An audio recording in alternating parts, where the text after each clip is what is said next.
Good morning, everyone. I was going to ask if I'm in the right color, but the principal noticed already. Thank you, principal. Let me begin by acknowledging Dr. Joseph Tate, Mr. Michael Bernard, board chairman, Dr. Honorable R. Danny Williams, Canon Michael Allen, school chaplain, who is always here, Mr. Christopher Williams, chairman of the JC Foundation, and indeed the money man,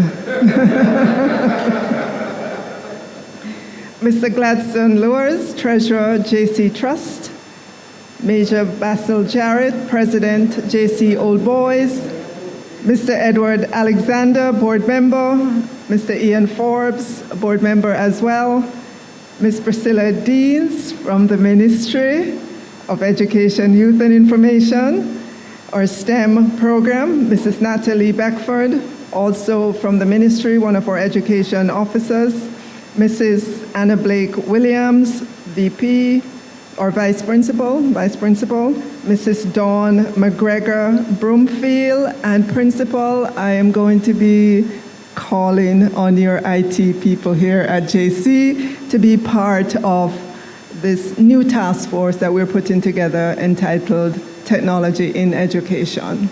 So when you hear the call, I know you'll respond. Mrs. Esther Tyson, project consultant, and Mrs. Chanel Bennett Edwards. Good morning again, everyone.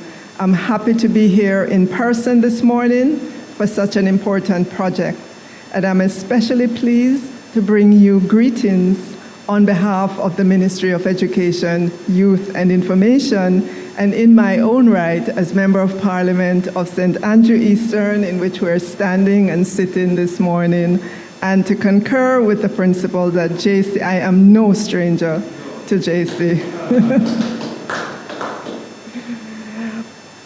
Although we have to remain socially distant during the COVID-19 pandemic, these are the moments that help us to remain connected in the education fraternity. As I review the contribution of Dr. Joseph Tate and the vision he has so aptly brought to life, I am heartened and encouraged that there are individuals who see the significance of investing in the education sector.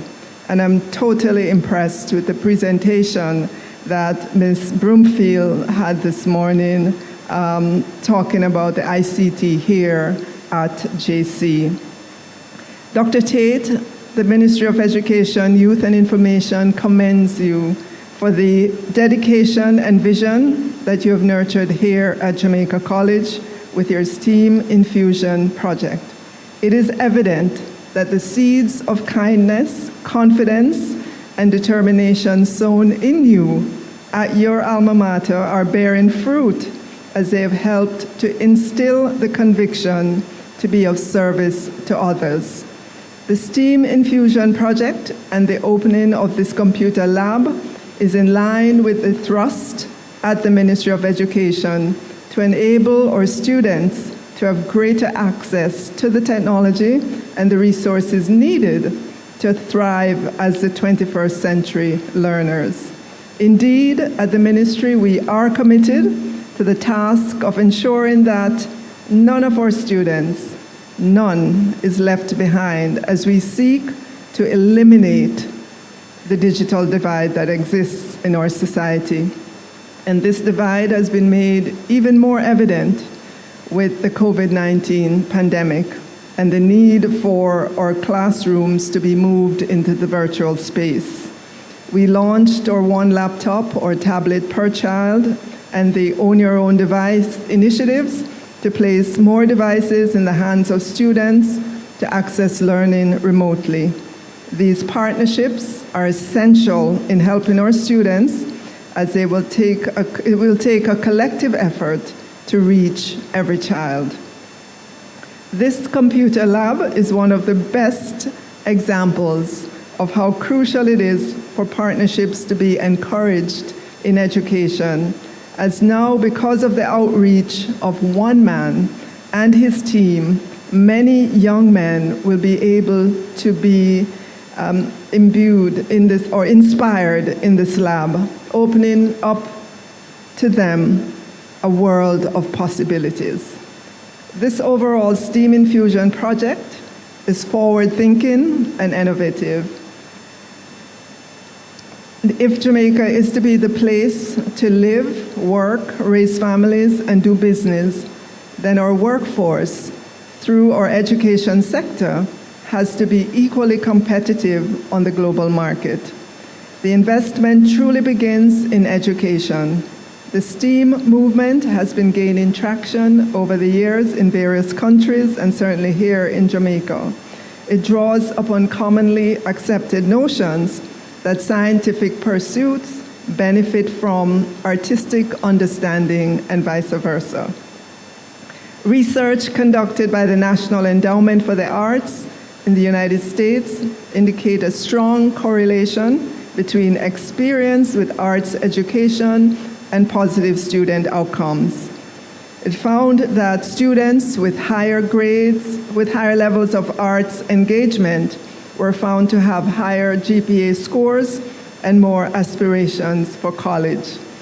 I am sure we will reap the reward of Dr. Tate's investment for years to come, and I'm sure there will be more hands available to join him and others like him on this journey to improve the education of our children.